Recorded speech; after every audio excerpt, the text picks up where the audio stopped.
agora a mais um programa Alesp Conecta. E hoje, para conversar com a gente, eu trago aqui a Maíra Velez, ela que é presidente da Comissão de Defesa Animal da OAB de São Paulo. Ela vai conversar um pouquinho com a gente sobre o projeto de lei 417 de 2019. Seja muito bem-vinda, Maíra. Olá, Tayana, é um prazer estar aqui com vocês hoje e falar com todos os telespectadores da Rede Alesp. E vamos falar mais um pouquinho, né, sobre os nossos animais aí, falar um pouquinho sobre o que é esse projeto, né, 417. Eu queria que você explicasse para quem está em casa qual é a ideia desse projeto, né, que foi aí um projeto da época do governador Márcio França, né, em 2019, quando ele esteve aí assumindo o governo do estado. Eu queria que você explicasse qual que é a principal ideia do projeto de lei. Olha, Tayana, a principal ideia é estabelecer uma política e uma gestão de fauna doméstica no estado de São Paulo. Hoje a gente tem projetos de lei esparsos, propostos por alguns deputados da causa animal, até que não sejam dessa bandeira, mas que entendam a importância de legislar sobre o assunto e principalmente de incentivar políticas públicas. À época, nós estávamos na Secretaria do Meio Ambiente, isso em 2018, e fizemos um trabalho de estudos no Centro de Manejo de Fauna Doméstica, hoje extinto, e que foi transformado posteriormente na Subsecretaria Estadual de Defesa dos Animais. Hoje ela foi remanejada pelo governador para a pasta da saúde e até onde eu sei ela não está operativa. Na época ela era muito operativa e a ideia era fazer um trabalho de estado, de planejamento macro, estratégico, para conseguir cuidar desses animais que restam abandonados, maltratados, não cuidados pelo poder público, né? É muito interessante dizer que a nossa Constituição Federal, no artigo 225, parágrafo 1º, inciso 7º, fala do dever do poder público em zelar pelos animais, pela fauna e pela flora e pelo meio ambiente ecologicamente equilibrado, né? A nossa Constituição Estadual, no seu artigo 26, aqui em São Paulo, dispõe da mesma forma, de maneira até mais ampliativa, ou seja, já é conhecido o dever do poder público de zelar por essa questão, e o problema de abandono, de maus tratos e de falta de um ambiente de bem-estar animal para cães e gatos no Brasil inteiro começou a se multiplicar em escala geométrica, muito por falta de educação ambiental e por uma vinculação que as pessoas fazem a um objeto descartado. Então, a gente vai falar hoje aqui sobre isso e por que as pessoas ainda pensam dessa forma, a despeito de outras que gostam muito desses animais, que têm tanto carinho e companhia. Exatamente, Maíra. E é importante mesmo que a gente tenha aí também um controle, né, desses animaizinhos. A gente sabe que muitas pessoas acabam comprando, às vezes por impulso, até adotando por impulso, adotando sem ter condição de ficar com esses animais, e depois eles são soltos, e aí a gente sabe também que vai aumentando aí a população de animais, e a gente precisa ter realmente um controle, né? E aí eu queria que você falasse um pouquinho, então, sobre o Fundo Estadual, né, de Controle Populacional também desses animais, de cães e gatos. Sem dúvida, Tayana. Esse projeto de lei, o 417 de 2018, ele vem exatamente por conta desse gargalo, né, o poder público que não consegue lidar com essa problemática gigantesca de abandono, de maus tratos de animais domésticos no estado de São Paulo. O Estado de São Paulo, sempre na frente, fez esse estudo, né, através da sua Secretaria do Meio Ambiente, e nós identificamos alguns pontos muito importantes. Um deles é a falta de um financiamento direto para ações desse tipo, ou seja, ações de manejo, de gestão de fauna e de controle populacional de cães e gatos. Então, o que é controle populacional de cães e gatos? Não é somente a castração, que é um dos instrumentos utilizados aí para controlar essas populações em quantidade e também propiciar a esses animais um bem-estar maior. É importante que sejam atrelados aos outros instrumentos dessa lei ações educativas, que está prevista, inclusive, no projeto de lei 417, na forma de educação em guarda responsável de cães e gatos. Então, para tudo isso, para todos os instrumentos, para você falar com as pessoas, levar a educação para todos os rincões do estado de São Paulo, através das suas prefeituras, que têm problemas muito grandes com excesso de cães e gatos nas ruas, atropelamento, animais maltratados e não sabem muito bem o que fazer com a questão, outras já estão mais desenvolvidas, mas também carecem de apoio. Surgiu essa iniciativa do governador Márcio França, à época, que era realmente a de dar uma vida melhor para esses animais e de entender que o abandono e os maus tratos acarretam problemas à saúde pública, à saúde humana e também ferem o nosso sentimento como sociedade, no sentido de que nós não aceitamos mais ver animais maltratados. E aí o fundo surge para isso, Tayana, surge para financiar essas ações. Veja, é difícil um governo que qualquer executivo, enfim, uma prefeitura, o Estado, ou mesmo no próprio governo federal, haja uma concordância em criar um fundo específico, porque esse fundo não permite que todo o valor arrecadado, os recursos públicos, enfim, sejam destinados para outro tipo de ação ou programa vinculado.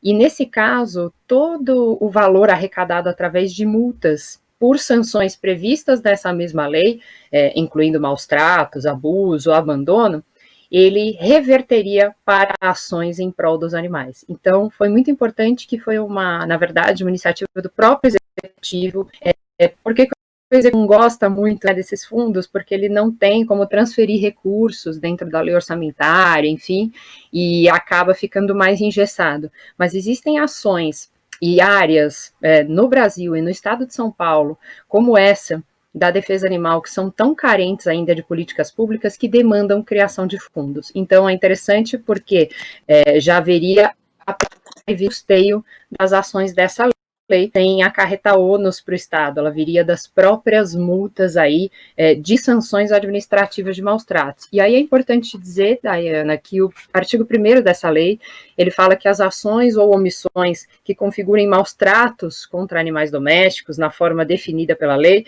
sujeitam os infratores a essas sanções administrativas, sem prejuízo das penalidades impostas por condutas tipificadas como crime ambiental. Isso porque o Estado não tem a competência legislativa para criar tipo penal, ou seja, para criar crime, né? Simplesmente sanção administrativa, mas ela é da mesma forma fiscalizada pela Polícia Ambiental, por quem tem o poder de polícia de fazer isso, e também ela tem o condão aí de punição, só que ela não conduz a uma pena restritiva de liberdade, sim a uma restritiva de direitos, principalmente na forma de multa, tá? E aí a lei traz os tipos de penalidades, são interessantes, conseguem coibir também boa parte desses maus tratos, e a ideia da lei não é simplesmente uma ação de comando e controle, de fiscalização, que é importante também, mas é trazer a ação à sociedade, começar a debater os terríveis maus tratos que sofrem cães e gatos todos os dias aí no estado de São Paulo. E quando você fala, Maíra, nesse projeto de lei, né, que ele prevê também ações educativas, de que tipo seriam essas ações educativas? Seriam ações educativas feitas para toda a população, pelos guardas municipais? Como seria essa ação? Tayana, você toca num ponto essencial, né, dos instrumentos dessa lei, que é a educação ambiental, né?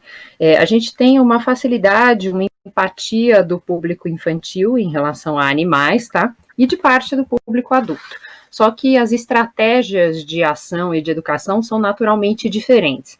Então, campanhas, obviamente, são necessárias como instrumento de, pelo menos, sensibilização inicial da população, mas uma ação continuada e transversal de educação nas escolas é extremamente necessária. Você só muda consciência sobre algum conceito, seja em relação a animais ou qualquer outra questão ambiental, com ênfase na educação continuada. E para isso você precisa discutir isso com as crianças desde cedo, né?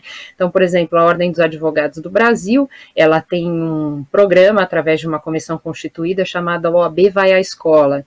E essa OAB Vai à Escola, esse programa, consegue levar a questão de discussão dos direitos animais também para as crianças e adolescentes. E é necessário trabalhar com muita franqueza, porque a experiência que eu tenho em relação a isso é que essas crianças e adolescentes já viram maus tratos e muitas vezes em comunidade local, intradoméstico, que é pior ainda, como forma de violência. Existe uma teoria chamada de teoria do elo, que mostra que a violência, infelizmente, é interseccional em populações vulneráveis, e aí o animal é uma população extremamente vulnerável dentro de casa. Muitas vezes um homem que pratica violência doméstica contra a sua companheira, ele acaba iniciando isso com o animal de forma a afetar aí o bem-estar e a saúde psicológica da mulher. Então a gente vê isso acontecer o tempo todo, vê um aumento enorme nas denúncias de maus tratos e uma dificuldade muito grande do poder público apurar essas denúncias, porque a prova técnica do crime de maus tratos, ela não é simples, ela tem que ser feita por um médico veterinário, e aí não é simplesmente golpear, mutilar, ferir diretamente o animal que realmente caracteriza maus tratos. Essa lei inova e ela traz modalidades mais amplas de maus tratos, inclusive você deixar o animal em confinamento extremo, sem poder sociabilizar com outros da sua espécie, caso seja uma espécie gregária, ou seja, que goste de conviver e sociabilizar.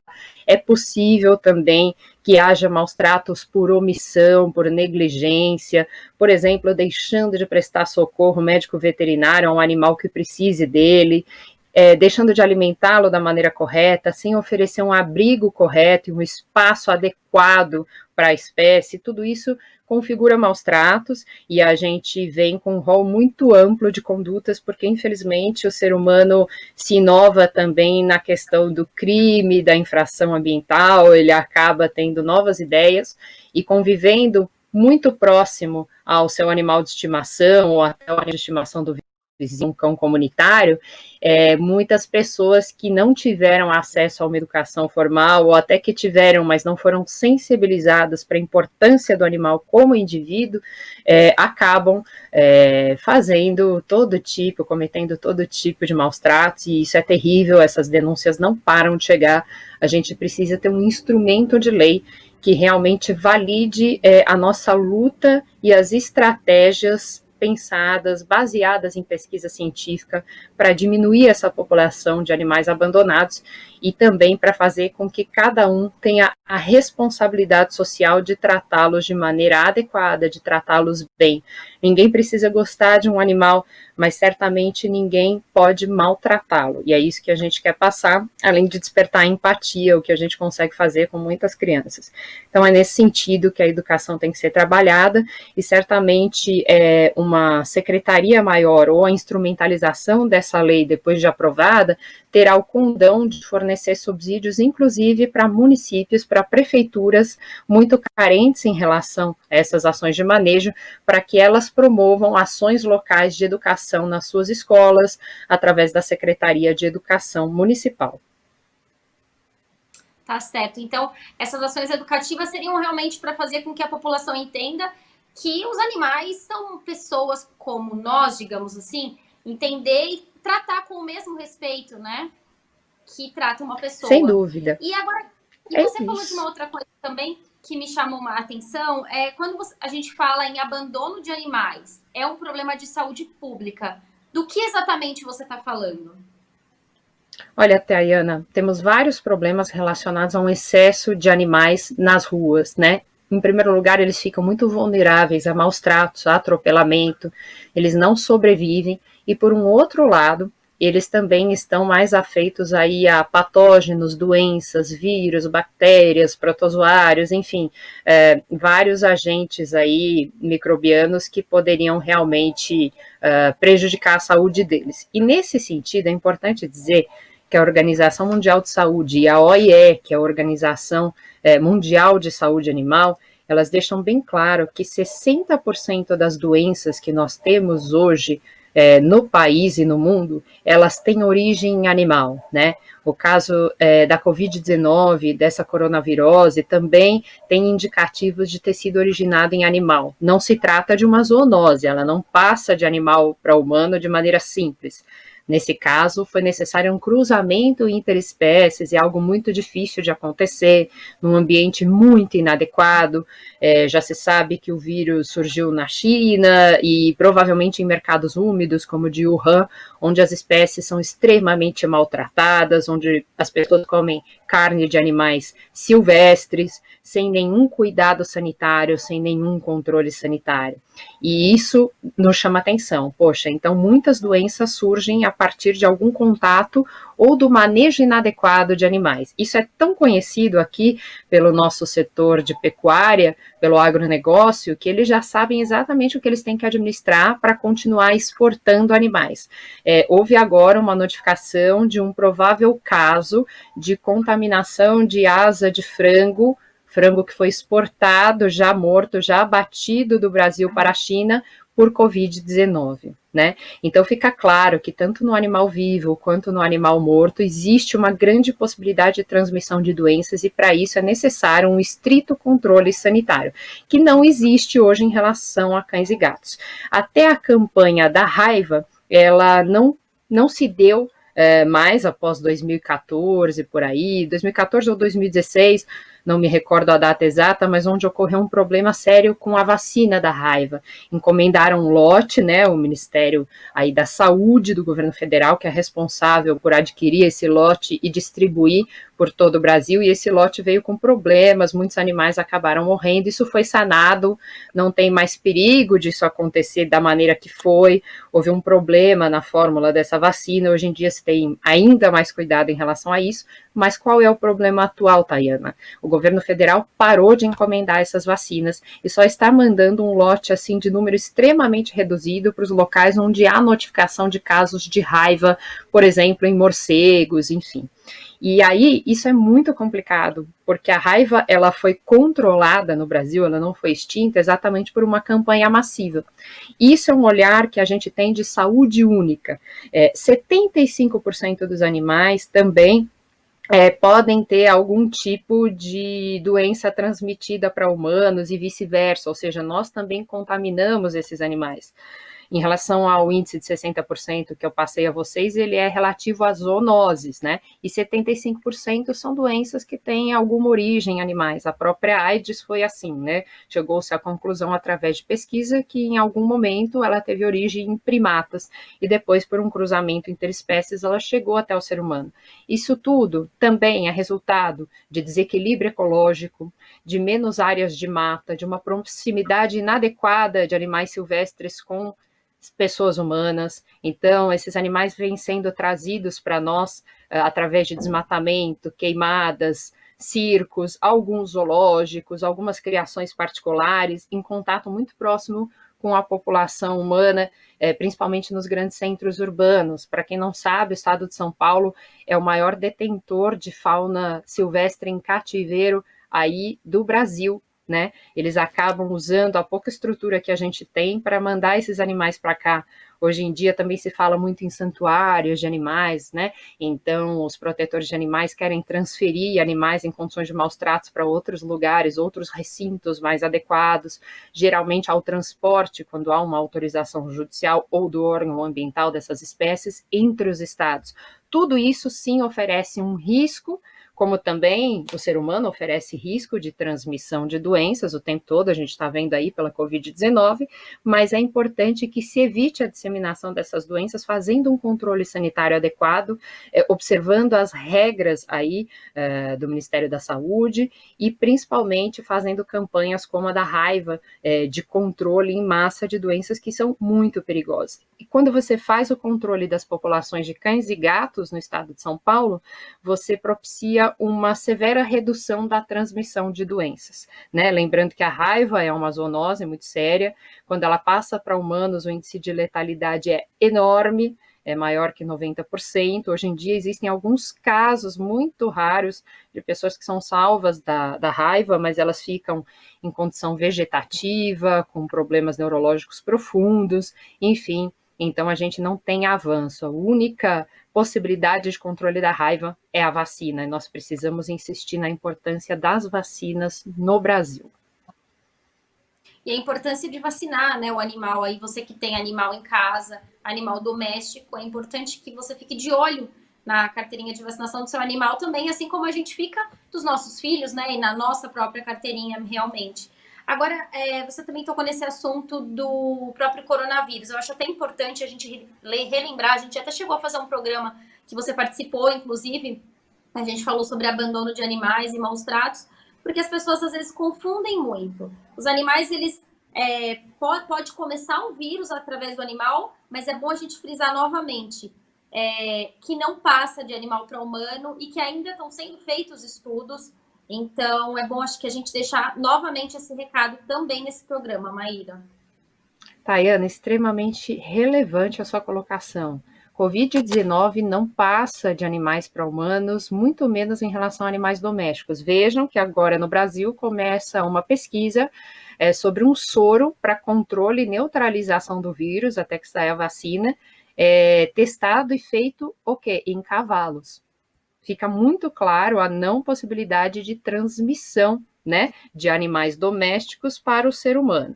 Chegou a haver uma notificação na China de 2 felinos, mas eles foram testados fracamente positivos.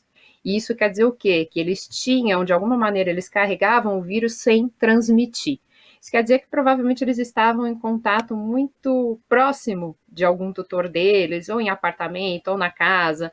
Gato comumente, né, tem aquele hábito da lambedura, então ele provavelmente encontrou o vírus no meio ambiente dele, ou na própria pessoa, e lambendo, ou de qualquer outra maneira, conseguiu carregar por um tempo aquele vírus, mas não o transmitiu. É importante que isso seja dito, ou seja, ele funcionou quase como um foment, quer dizer, aquele ser, aquele indivíduo que pode carregar o vírus sem transmiti-lo. Por isso, a única medida que a gente recomenda em relação a animais domésticos durante a Covid-19 é que os passeios sejam monitorados, sejam mais restritos, que o animal tenha uma higiene assim diária. Então, voltou do passeio, lave as patinhas do seu animal com água e sabão ou com shampoo próprio. Pode ser o mais simples possível, não precisa ser nada de luxo, mas não use álcool gel, nem outro tipo de sanitizante ou desinfetante, porque pode queimar as patinhas do seu animal, principalmente aquela parte de baixo da almofadinha. Então, não façam isso, isso pode provocar lesão. Água e sabão ou água e shampoo, tá? É suficiente. E também reiterar os banhos, intensificar um pouco os banhos na medida do possível, pois isso é muito saudável.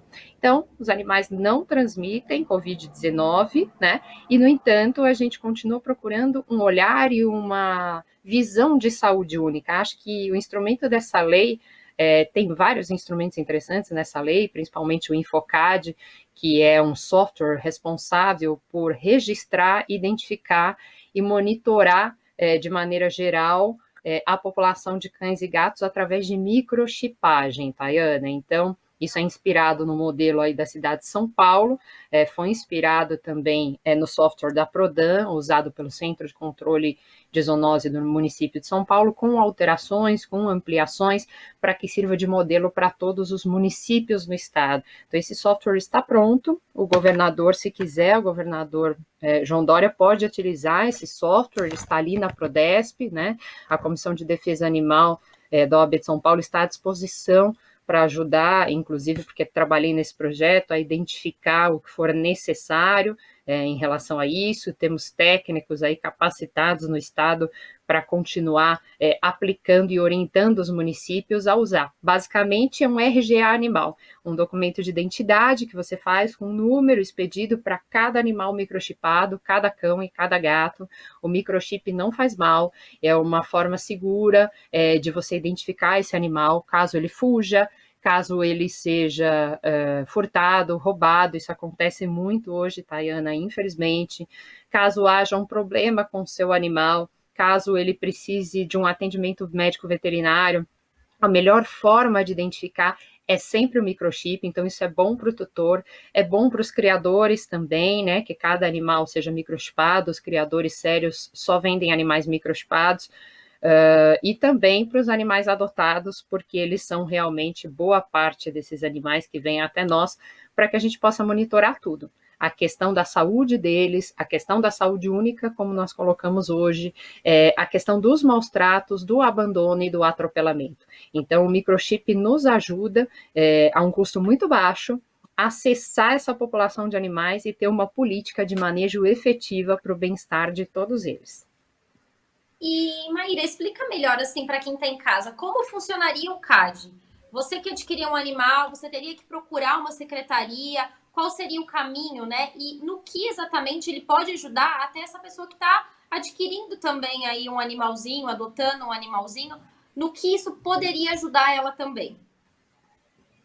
O InfoCAD ele foi desenvolvido para ser um instrumento alimentado pelos municípios do estado de São Paulo. Então, prefeituras, centro de controle de zoonose, canis municipais, não é necessário que haja uma estrutura ou uma pasta especial para cuidar disso, basta que se destaque um funcionário ou uma equipe, dependendo do tamanho do município, e se faça um agendamento, tá? Você vai ter esse RGA animal aí, não há previsão de custos para isso, na época a previsão era de subsídio dessas ações pelo próprio fundo estadual, então nós ajudaríamos os municípios a construir esse serviço público de atendimento aos animais, você levaria, portanto, à prefeitura no horário marcado e faria aí a implantação do microchip, que é indolor, que é muito simples. Logo depois eles passariam o leitor para verificar se ele está operando de maneira perfeita, enfim, ele é testado antes, e te dariam um número de RG animal vinculado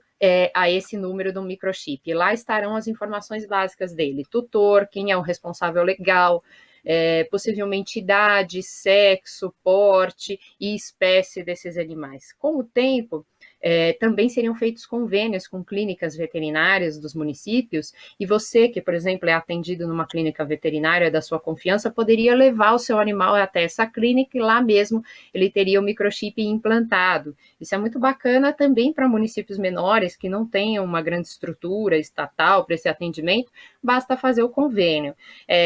Obviamente que isso pode ser interessante para a clínica veterinária também, né? Aquela que quiser oferecer esse serviço público através desse aparato particular, isso seria gratuito, mas certamente atrairia clientes também para a sua clínica veterinária. Então, é a política do ganha-ganha. A gente pensou em facilitar isso para a população, para o médico veterinário e para as prefeituras. Então, a gente daria esse subsídio, e para você que tem um cachorrinho ou gatinho, bastaria se encaminhar para qualquer serviço de atendimento da sua prefeitura local. O microchip seria implantado na hora. E seria muito importante também no caso da gente conseguir responsabilizar pessoas, né, por maus tratos e por abandono, porque a partir do momento que você tem o cadastro, você sabe quem é o responsável, você tem aonde procurar e quem responsabilizar por isso também. Então, com certeza diminuiria muitos casos, né? Muito, seria realmente um instrumento muito simples e que ajudaria a resolver muitos problemas no controle dos animais no Brasil. Então, animais que fugiram, animais que foram maltratados, animais que foram abandonados, fica muito mais fácil você fazer o rastreio com uma polícia e agentes públicos municipais que tenham um leitor. Não é um aparelho assim extremamente caro, é algo viável. Muitos municípios já têm e já fazem implantação de microchip e esse controle de identificação e rastreio. O grande problema, Tayana, é que a gente não tem uma centralização estadual para a análise desses dados. A análise desses dados é muito importante para acompanhar qual a dinâmica dessa população de cães e gatos. Se eles aumentaram, como eles se reproduzem, quantos estão morrendo, por que motivo estão morrendo, qual a consciência da população em relação a eles, se os animais comunitários também apresentam um bom índice de bem-estar animal, e principalmente para uma ação de comando e controle, para que a gente possa responsabilizar quem abandonou um animal, que é um grande problema. Eu tenho certeza que só isso, independente da sanção, já poderia saltar aos olhos daquela pessoa que pensa em abandonar um animal porque o vê como um objeto de entretenimento transitório. Enquanto ele é filhotinho, tá saudável, eu quero um cachorrinho. Eu enjoei, eu não quero mais, então eu vou abandonar. A pessoa vai pensar 10 vezes antes de fazer isso, Tayana. Então, hoje em dia um microchip custa de 10 a 12, 15 reais, depende muito se você adquirir em lote, pode ter preços muito bons, então é plenamente possível fazer isso.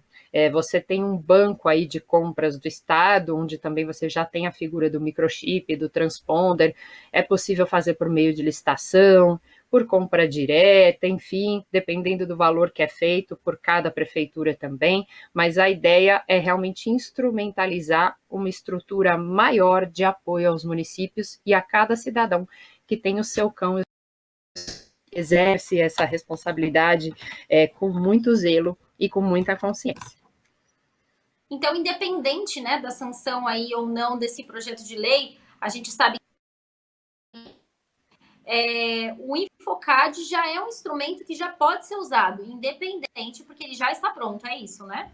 Ele já está pronto, ele está realmente aí sob a responsabilidade da Prodesp. Fica aí a nossa sugestão para o governador João Dória, para que ele utilize da melhor maneira.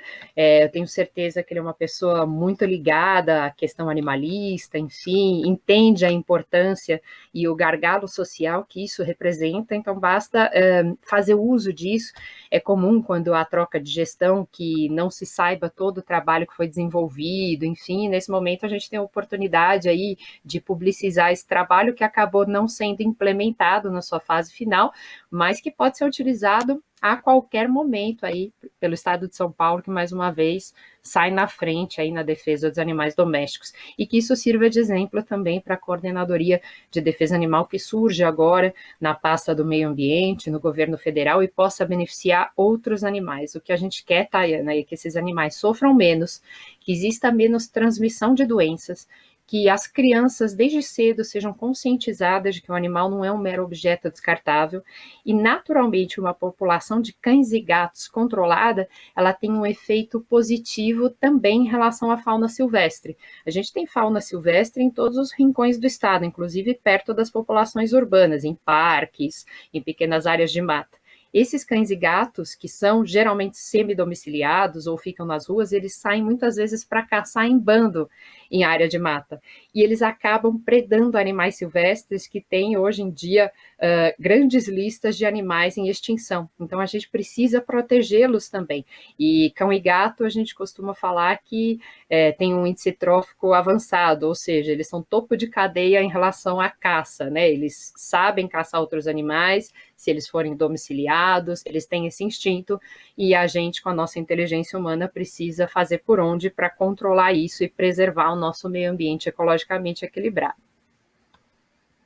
Tá certo, Maíra, o nosso programa ele vai chegando ao fim. Foi uma conversa muito produtiva. Te convido já para outras conversas produtivas como essa. Como eu disse já no programa anterior que a gente fez, é bom que a gente continue batendo nessa tecla, lembrando do trabalho importante que o Executivo vem fazendo também aí, e também junto ao Legislativo para realmente melhorar aí a condição dos nossos animais, não só os domésticos, mas também os animais silvestres. Muito obrigada por mais essa participação. Eu é que agradeço e peço que todos fiquem de olho, porque logo mais o metrô estará fazendo uma campanha junto com a Ordem dos Advogados do Brasil contra maus tratos, informando ali as condutas básicas para denúncia e o que você pode fazer caso veja um animal maltratado. Então fiquem de olho ali na TV Metrô. Esse foi mais um programa Alesp Conecta. Para rever esse programa ou qualquer outro da nossa programação, é só acessar a nossa plataforma no YouTube da Rede Alesp. Muito obrigada e até um próximo programa. Tchau, tchau.